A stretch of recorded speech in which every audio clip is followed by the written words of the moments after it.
Many of you have heard an old Chinese story, and it resurfaces in other traditions, and it's a long story that's easily made short. I'm going to do the short version today. And I thought I just heard someone applauding that I was going to do the short version. Did that really happen? And it's a story of a person who dies, and they go to the realms beyond, and they ask their guide, this deity or whoever it is, in whatever tradition you want to tell the story in, to show them heaven and hell. And so the guide agrees to the request and says, "Come with me, we'll go for a little walk." I'm going for a walk.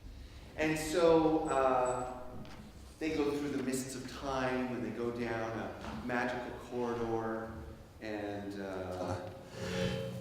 as they go down the corridor, they approach this big, amazing door, and they crack open the door, and the guardian says, "Look, and there you will see hell."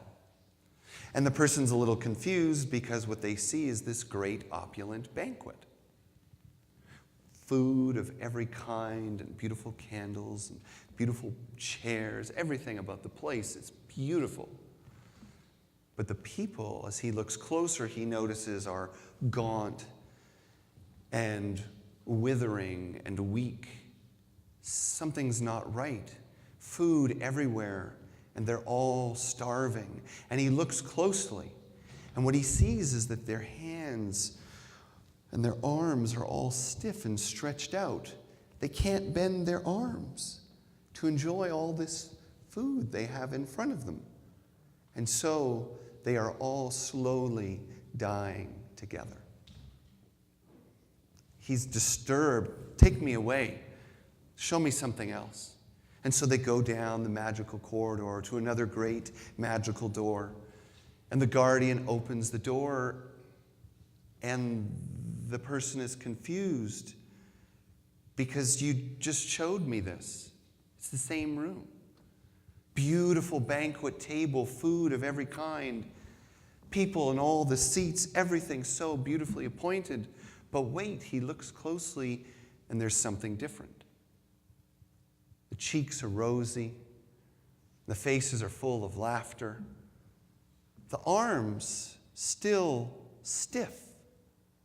But here, they reach to the food and feed each other. And they enjoy the banquet together. It's a story that many of us have heard, and it's a story I hope you're going to hear again. But this is the story of our life.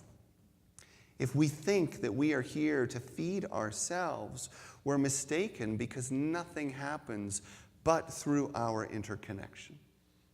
Even if you go home to an apartment by yourself, there are still all the thousands of hands that touched the food, that went to the grocery, that went to your table. There are still all the hands that wove the garments that you wear. People just waking up in other parts of the world to walk, to work, to factories, and other locations to manufacture the things that give you comfort, the things that let you walk down the street, that let you drive your car, that let you participate in your life. We are nothing without each other, and we need each other. It's interesting that science and spirituality have been telling us this for ages. In fact, it's become a more popular topic in science in recent years. Some of you saw the article in Scientific American that research around the world through a variety of different fields and institutes have come to one very conclusion about natural history, about our biology, and that is that the world thrives through cooperation. We have been told that competition is the way to succeed. Competition in finance, competition in sports, competition among nations. But research, scientific research, materialistic, rational, reductionist research in the hard earth sciences will prove again and again that competition is a short-lived system. It works for brief periods of time, but no species thrives or endures over time through competition. Even the winners lose. And if you've ever had the privilege to be in nature as I have, whether it's spending time watching the elks in the fields of Estes Park or in the grocery stores of Estes Park, or whether you've traveled to Africa and sat on the savannah, you will see that lions, zebras, predator and prey need one another. The hoofed animals chew the terrain, trample the ground, and their waste helps to fertilize. Without the herd animals, the grasslands do not renew. With the herd animals, they renew. And when they renew, everyone prospers. The herds grow, the predators are fed, and all the smaller life forms as well find their home and sustenance. The lions aren't winning, just be clear. And the antelope aren't losing. It's a process that they've woven together over thousands of years, and it works without a lot of human interference. It persists. It's interesting to know, though, that thousands of years ago, our spiritual traditions were teaching this same principle of collaboration, of cooperation, of interdependence. Some of you have heard the word namaste, right? It's a popular greeting if you go for dinner in Boulder, Colorado. When they come to the table, namaste, namaste. I joke, because I love. But anyway, or the word namaskar, and these words in Sanskrit refer to the acknowledgement of the divine. In the one before us, I honor the divine in you, from the place of divinity in me. But this was all over the world. Did you know that? Mayans said in Lakech, same thing. And I often wonder even about the Hebrew and Arabic words, salam and shalom,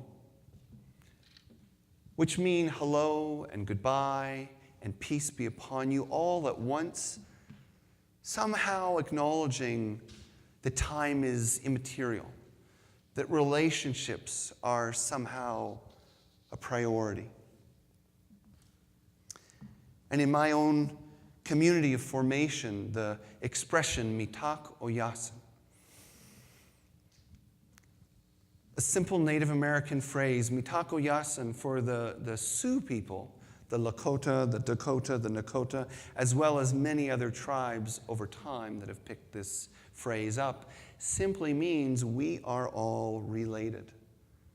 It's a simple statement, but it is a prayer in this tradition. If you have nothing better to say and you're in a Lakota ceremony, you just say, mitak oyasin, and you've said everything. It's understood. And what's interesting about this is it signifies a change that I believe our world is desperately longing for. Because we have gone through a great, you might say, evolution of consciousness and spirit.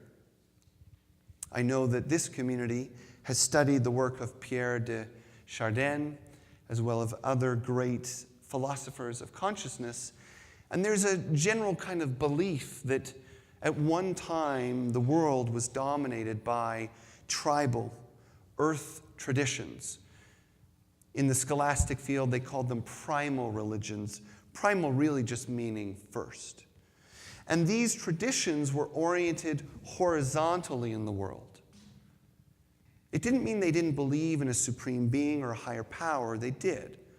And there's lots of evidence for that. But what they realized is that that higher power is evident in the world around them. And that maybe the most efficient way to come into relationship with the higher power is with the people and the places and things that are close at hand. To be a good relative.